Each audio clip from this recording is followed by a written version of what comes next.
Hello दोस्तों, स्वागत है आपका एक नई वीडियो पर। और दोस्तों, आज की वीडियो में आपको रिन्यूअल से रिलेटेड यहाँ पर कुछ इम्पॉर्टेंट बातें बताने वाला हूँ। रिन्यूअल के लिए हमको यहाँ पर क्लिक करना है इस ऑप्शन पर, तो हम यहाँ पर क्लिक कर देते हैं।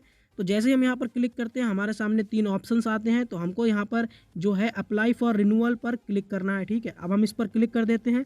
जैसे ही हम यहाँ पर क्लिक करते हैं, हमसे पूछता है कि आपका जो रजिस्ट्रेशन है वो पोर्टल यूपीपीसी पोर्टल से हुआ है या फिर ऑफलाइन मोड से हुआ है। तो हम यहाँ पर यूपीपीसी पोर्टल पर क्लिक कर देते हैं।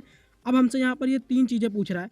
पहले हमसे पूछ रहा है रजिस्ट्रेशन नंबर, ठीक है, जो हमारा रजिस्ट्रेशन सर्टिफिकेट जो हमने पोर्टल से डाउनलोड किया है उस पर ही लिखा है।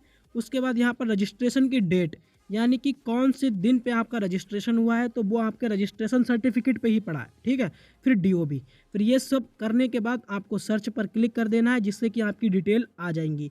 अब दिक्कत कहाँ पे आ रही है वो भी मैं पहले बताऊँगा। पहले ये अब मैं डिटेल पूरी फिल कर लेता हूँ, उसके बाद मैं आपको बताता हूँ कि दिक्कत आ कहाँ पे रही है। तो दोस्तों, यहाँ पर जब आपसे यहाँ पर 3 डिटेल यहाँ पर मांगता है, तो यहाँ पर देखो एक दिक्कत यहाँ पर जो यहाँ पर स्टूडेंट फेस कर रहा है, वो कर रहा है रजिस्ट्रेशन डेट को लेके। अब यहाँ पर दिक्कत ये आ रही है कि जिस डेट में इस स्टूडेंट का रजिस्ट्रेशन हुआ है, अगर वो फ़ोन से इस फॉर्म को फिल करता है ना, तो उसे यहाँ पर सारी डेट्स दिखाई नहीं देती हैं, ठीक है। तो मैं आप लोगों को यही मेक श्योर करूँगा कि यहाँ पर जितना हो सके आप इस फॉर्म को जो है वो लैपटॉप से फिल करें, ठीक है। उससे ये है कि आपको सारी चीज़ें यहाँ पर क्लियर दिखाई देंगी, ठीक है। तो यहाँ पर काफ़ी दिक्कत जो अब आ रही है वो नहीं आएगी यहाँ पर डेट को सिलेक्ट करने की, चाहे वो रजिस्ट्रेशन डेट सिलेक्ट करने की हो, चाहे वो डीओबी सिलेक्ट करने को हो। क्योंकि फ़ोन से ऐसा होता है कई कई डेट यहाँ पर छुप जा रही हैं, तो उस चीज़ का यहाँ पर आपको ध्यान रखना है। तो अब मैं यहाँ पर सर्च पर क्लिक कर देता हूँ। तो दोस्तों, जैसे ही मैं यहाँ पर सर्च पर क्लिक करता हूँ, मेरी डिटेल यहाँ पर खुल के आ जाती है। अब दिक्कत अगली कहाँ पे है ये सुन लीजिए। जब आप यहाँ पर अपना सर्च कर देते हैं, यहाँ पर आपका नाम आएगा, आपके पिता का नाम आएगा। उसके बाद आपसे यहाँ पर बोल रहा है कि आपको रजिस्ट्रेशन सर्टिफिकेट और आपको ग्रीन बुक जो आपका कार्ड है वो यहाँ पर अपलोड करना है। अब यहाँ पर बहुत से स्टूडेंट कह रहे हैं हमारे डॉक्यूमेंट अपलोड नहीं हो पा रहे हैं। तो यहाँ पर देखो दिक्कत हो कहाँ पे रही है। दिक्कत ये है, सबसे पहले तो आपकी जो पीडीएफ है ना, जो आपको अपलोड करनी है यहाँ पे, उसका जो साइज़ है ना, कम से कम आप 1 MB से कम रखो, ठीक है। 1 MB से जब कम रखोगे तब आपका यहाँ पर अपलोड हो जाएगा। फिर यहाँ पर कुछ स्टूडेंट ये बोल रहे हैं कि सर हमने 1 MB तो कर दी है, 1 MB से कम है हमारा पीडीएफ का साइज़, लेकिन फिर भी यहाँ पर इनवैलिड बता रहा है। तो देखो अब आपको करना क्या है यहाँ पर, सबसे पहले तो आप जो आपकी जो पीडीएफ है ना, उसका आप नाम देखो कि पीडीएफ का जो आपका फाइल का नाम है वो क्या है। अगर आपका उसमें कोई भी स्पेशल कैरेक्टर है, स्पेशल कैरेक्टर यानी कि ये ब्रैकेट हो गया, या इस प्रकार का कोई हैशटैग हो गया, या कोई स्टार हो गया इस टाइप का, या कुछ भी स्पेशल कैरेक्टर, या फिर जो भी है, आप समझ गए होंगे स्पेशल कैरेक्टर क्या क्या होते हैं। अगर वो कहीं भी फाइल में हैं तो सबसे पहले उनको हटा दो, ठीक है। उनको हटा देना, उसके बाद फाइल को सेव कर लेना, फिर अपलोड कर देना।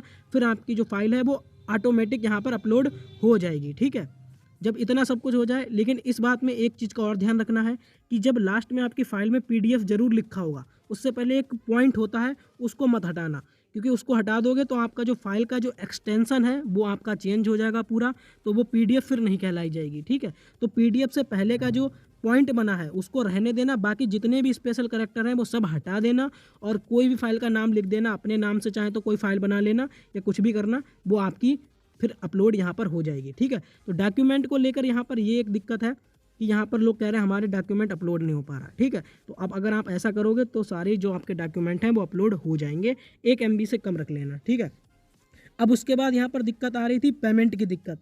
यहाँ पर लोग कह रहे हैं सर हम पेमेंट नहीं कर पा रहे हैं। तो भाई देखो, पेमेंट का ये सीन है सबसे पहले तो कि हो सकता है यहाँ पर सर्वर की दिक्कत हो, ठीक है। आप जितना हो सके आप यूपीआई से पेमेंट करो, या तो हो सकता है आप स्कैन जो क्यूआर आता है आप उसको लेके पेमेंट करो।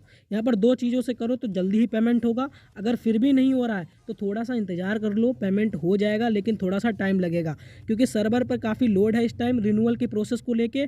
तो आप वहाँ पर थोड़ा सा वेट कर लेना, 1 से 2 दिन का वेट कर लेना। अगर आपका पेमेंट ना हो, उसके बाद आपका पेमेंट होने लगेगा। अब तीसरी दिक्कत यहाँ पर क्या आ रही है वो भी मैं आपको बता देता हूँ। सबसे पहले हम यहाँ पर डैशबोर्ड पे पहले आ जाते हैं, तो यहाँ पर मैं आपको दिखा देता हूँ। तो दोस्तों, हमने यहाँ पर बात कर ली पेमेंट के बारे में। अब हम यहाँ पर बात कर लेते हैं डैशबोर्ड के बारे में। आपके सामने कुछ इस प्रकार का डैशबोर्ड यहाँ पर ओपन होकर आ रहा होगा, ठीक है। अब आपको यहाँ पर क्या करना है, मैंने जो वीडियो बनाई थी उस पर मैंने आपको बताया था कि यहाँ पर आपका जो है डाउनलोड कर लेना, आपका जो भी फॉर्म आपने फिल किया है वो यहाँ पे आ जाएगा, अब उसको डाउनलोड कर लेना। लेकिन यहाँ पर काउंसिल ने एक अपडेट दे दिया है, यहाँ पर से वो ऑप्शन ही हटा दिया। क्यों? यहाँ पर जो ऑप्शन दिया था वो वर्क कर ही नहीं रहा था, वहाँ पर दिखा रहा था सर्वर एरर। ये सर्वर एरर की यहाँ पर काफ़ी दिक्कत आ रही थी, तो यहाँ पर इस ऑप्शन को हटा दिया है। और इसको हटाने और ना हटाने का कोई भी यहाँ पर लॉजिक बनता ही नहीं है, क्योंकि फॉर्म जो है बहुत छोटा था, ज़रूरी नहीं है वो आप डाउनलोड करके ही रखें, क्योंकि उससे आगे चल के भी कोई दिक्कत नहीं होने वाली है। आपको जो मेन करना है वो आपको यहाँ से फ़ी पेमेंट की जो आपकी रिसीप्ट है ना, वो आपको डाउनलोड करके रख लेनी है, क्योंकि वही आपके आगे काम आएगी। तो यहाँ पर अगर आप इसको फॉर्म को डाउनलोड नहीं कर पा रहे हैं, देखो तब भी कोई यहाँ पर दिक्कत आपको नहीं आने वाली है। ये यहाँ पर आपकी बात हो गई, 2-3 चीज़ें यहाँ पर सॉर्ट हो गई हैं। अब मैं आपको आगे बता देता हूँ कि आगे कौन सी एक और प्रॉब्लम आ रही थी। सबसे पहले आपको यहाँ पर जब आप फॉर्म अपना फिल कर देंगे, फिर आपके सामने व्यू रजिस्ट्रेशन एप्लीकेशन स्टेटस होगा, आप उस पर क्लिक करना। क्लिक करने के बाद आपके सामने स्टेटस पर 2 चीज़ें लिख के आएंगी। पहला आएगा डॉक्यूमेंट वेरिफिकेशन, दूसरा आएगा डाउनलोड रिन्यूअल कार्ड। तो बहुत से लोग कह रहे हैं सर हमारा अभी तक कोई टिक ही नहीं लगा है। तो भाई आपको अभी टाइम ही कितना हुआ है फॉर्म को भरे हुए? मुश्किल से 1 दिन हुआ होगा, 2 दिन हो गया या फिर 3 दिन हो गया होगा, ज़्यादा इससे नहीं हुआ होगा। लेकिन ये जो प्रोसेस है ना, इसको आने में कम से कम ये मान के चलो आपको 7 से 14 दिन भी आपको रजिस्ट्रेशन में मतलब रिन्यूअल में आने में लग सकते हैं। तो भाई इंतज़ार करो, इतनी जल्दी किस बात की है कि हमारा 24 घंटे के अंदर ही आ जाए या कुछ भी है। तो अभी प्रोसेस स्टार्ट हुई है, थोड़ा सा टाइम लगेगा।